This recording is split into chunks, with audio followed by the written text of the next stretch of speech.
employment ne youth. Ang'o miwacho ni ng'anyo ni nen mar loko sirkal? To rowere to wacho ni gin ne gidwaro mana mondo sirkal oti maber. Taba ng'anyo mokwongo Mario nen mar loko sirkal, no ken mar tich. Finance bill ne ntiere as an excuse eventually ke gik mang'eny manokete finance bill ka boduoga ne nitiere mpango mar loko sirkal mokwongo.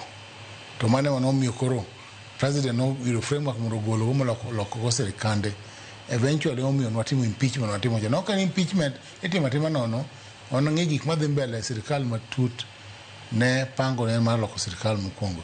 Koro omiyo gik mong'iyo gi one time uwinjo wacho ni kata no time gi en mana joma paro ni mondo sirkal ogol okel manyien kata kapok ruti ko tame 2027. Dongito gisewacho ni gitu mana higa mar 2027 gisewacho ni ng'eny ni rais oluora mane kecho tamo wangi omiyo giwacho kecho tamo wangi kecho ng'e gik mane gitimo gik mane mimako ji ere ka ji ng'anyo to wang'o gi ji makethi to mana Central Kenya kucho to mana joma ochunge sirkal no ken ng'anyo ma innocent dong ne gibi gidwa biro state house march ma state house ne marango ok maka sirkal no ken mar miti matimani ji youth mang'anyo ma innocent mane town mane bayo police ring gore maka youth ma innocent to youth maketho gik moko mawang'o gik moko manigi tear gas madwa biro gotieno mago youth mago joma dwa loko sirkal.